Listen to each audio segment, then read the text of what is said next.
This is for you, whoever's reading this, because you asked for a story and I'm desperate for answers. My fiancée, Clara, and I got engaged 3 months ago. We've been together for 2 years, and she's always been my rock, thoughtful, witty, always leaving little notes around our apartment to cheer me up. "You're my forever," she'd write, or meet me at her spot. But now her notes are different, and I'm terrified they're not from her. Or worse, they're from something inside me. It started a month ago. I found a sticky note on the fridge in Clara's handwriting, but it wasn't English. It was a string of symbols, sharp, jagged lines that looked like they'd been scratched into the paper.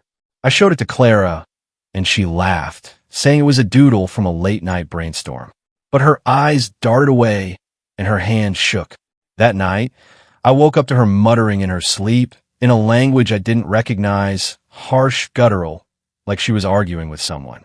Her voice didn't sound like hers. It was too deep, too old. The notes kept appearing. On my laptop, in my wallet, under my pillow. Always those symbols, sometimes smudged with what looked like blood. I tried translating them online, but nothing matched, not even close.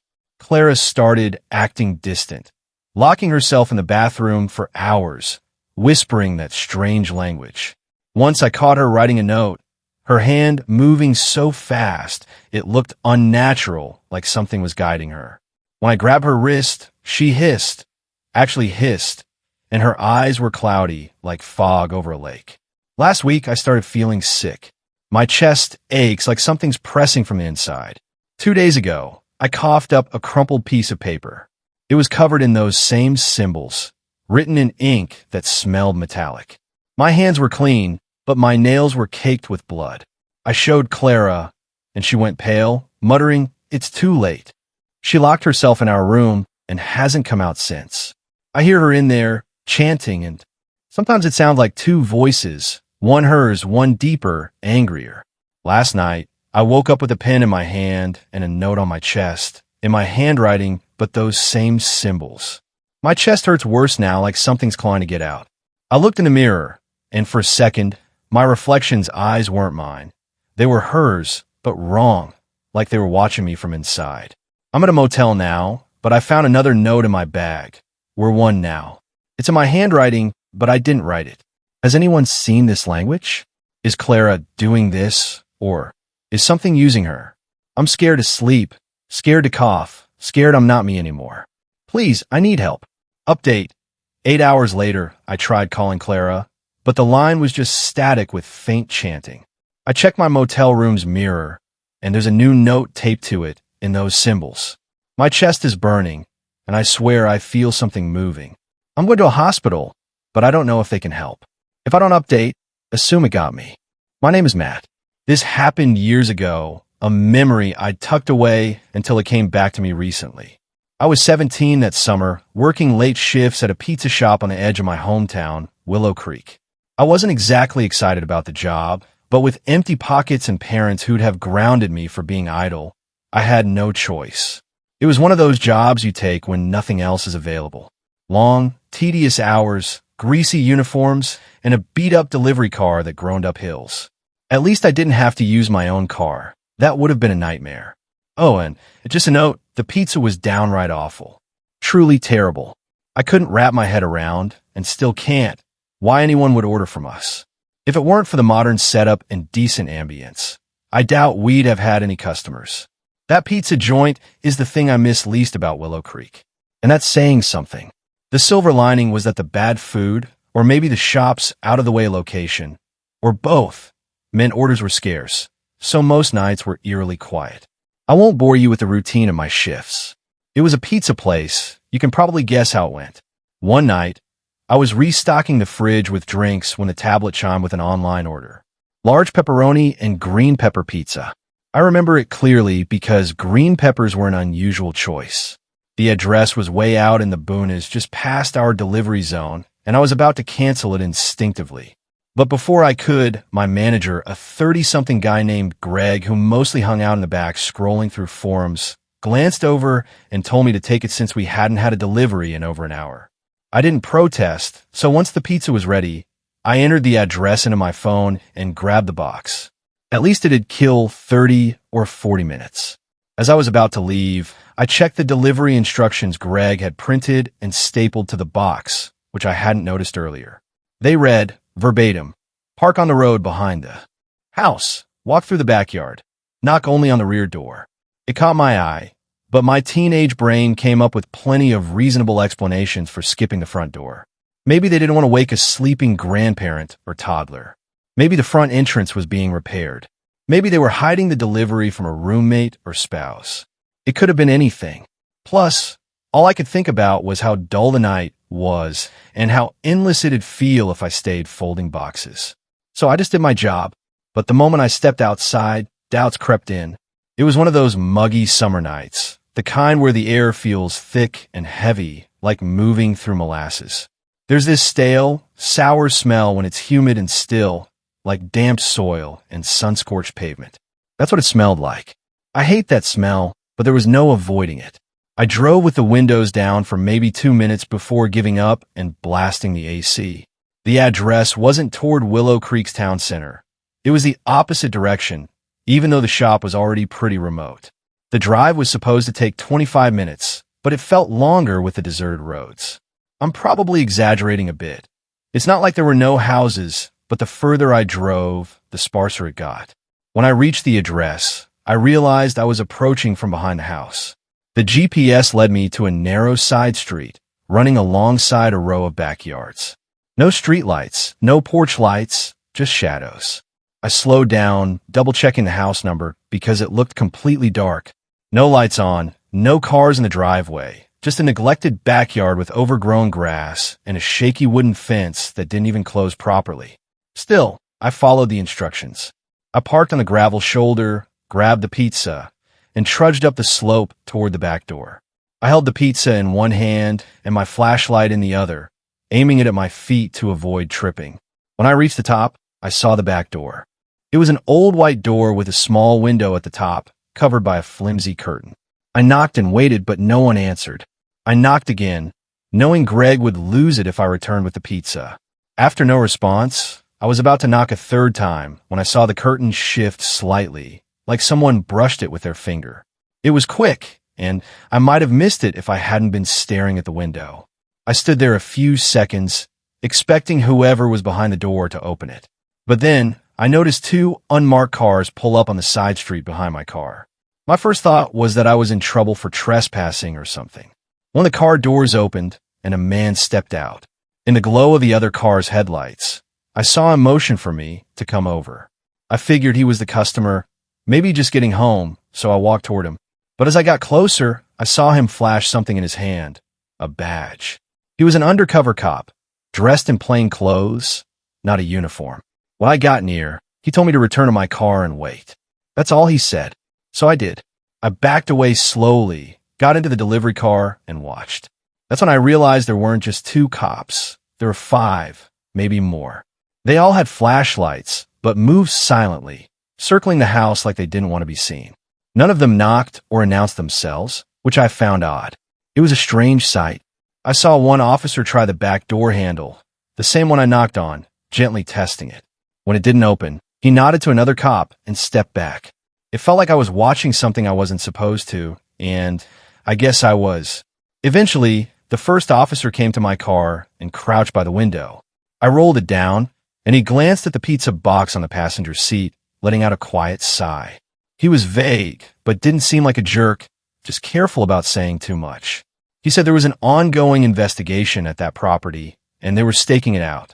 He apologized for not stepping in sooner, saying I'd arrived as they were repositioning their cars.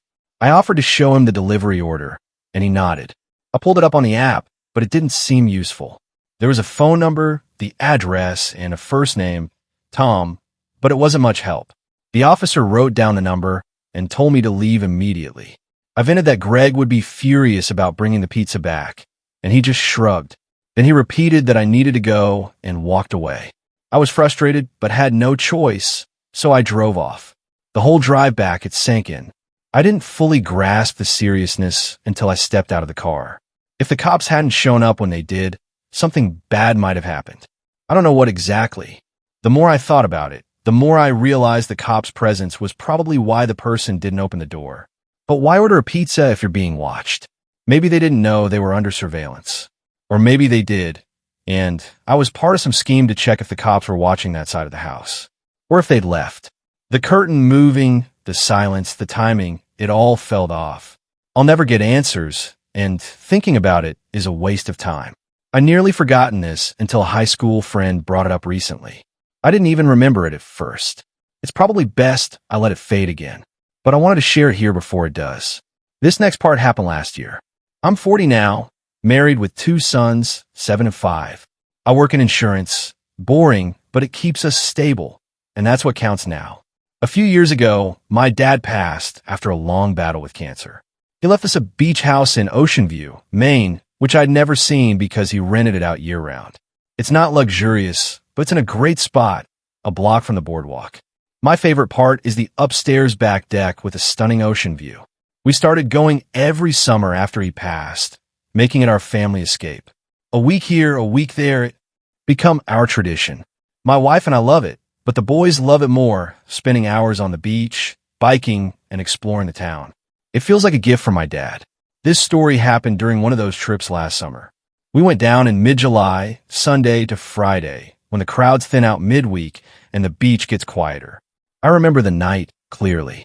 It was Wednesday. The boys were asleep by 9:30 after a long day in the sun, and my wife and I were on the deck, playing cards and sipping wine. Our older son, Ethan, came out, looking uneasy. He said he kept hearing a scratching noise in his room, and it was keeping him awake. I glanced at my wife, set my glass down, and stood, saying I'd check it out. I told her to stay put. I figure it was just the house settling. It's an old place, after all. The boys don't share a room, so I didn't want to wake our younger one. I followed Ethan to his room, where he pointed at the wall by his bed and motioned for me to be quiet. We stood there, and I didn't hear anything at first, but I didn't want him to think I doubted him, so I waited. After about 20 seconds, I heard it, faint but real. A soft scratching, just like he described. I crouched and pressed my ear to the wall. It wasn't coming from the attic like an animal. It was inside the wall, low, near the baseboards. Then I heard it breathing. Not animal breathing, deep, slow, human breathing. I pulled back, letting out a sharp God, without meaning to, and then, I swear, the most guttural, enraged scream I've ever heard came from inside the wall. It startled me so much I yelled again, dread hitting me hard. I grabbed Ethan's arm and pulled him out of the room. We ran to get my younger son, Lucas, who was still asleep. I didn't let him wake up, just scooped him up and ran. My only thought was getting to my wife on the deck. As we reached the stairs, I shouted for her, and then another scream came from behind, much closer now. I turned and saw a filthy man charging down the hall toward us. I nearly tripped getting up the stairs with both boys, but we made it to the deck just in time. I slammed the sliding door shut, and not 2 seconds later, the man slammed into the glass. I thought it would shatter. He clawed at the door like a wild animal, shrieking and pounding, yelling things too awful to repeat. I threw my weight against the door, yelling for my wife to take the kids and call the police. She grabbed them, covering their ears and pulling them back. I locked eyes with him, shielding my family from his sight. He was unhinged, completely crazed. His hands smeared something, dirt, blood, I couldn't tell, across the glass as he pounded and tried to force the door open. I don't know how long I held it shut. A minute, maybe 5, it felt endless. He didn't tire, and it took all my strength to keep the door closed. All I could think was protecting my family. I was ready to fight if the glass broke, but before it did, the police arrived. They must have come around the side because suddenly 2 officers were inside, tackling the man from behind. Another helped cuff him. The rest of the night was a blur. After they got him into a police car, the officers took my statement. We inspected the house to figure out how he'd been in the walls and moved so fast. Turns out, there was a crawl space I didn't know about. An entrance under the back porch, hidden unless you were looking, led to a standing crawl space along the foundation, with another access point through a loose panel in Ethan's closet. I'd never known it was there. I hadn't done a full inspection when I inherited the house, hadn't even renovated it. Days later, a detective called with more details. The man confessed he'd been living in the crawl space for months, finding the entrance during the off-season. He planned to harm my family that night for invading his home. He'd been stealing food from our house, somehow unnoticed, and from neighbors' trash. We didn't return for the rest of the summer, not out of fear of another incident, but because of the trauma. I didn't want to bring my wife or kids back, and they didn't argue. I hired a crew to seal the crawl space completely, and that helped me relax. We've used the house again this summer, and things feel normal, or as close as they'll get.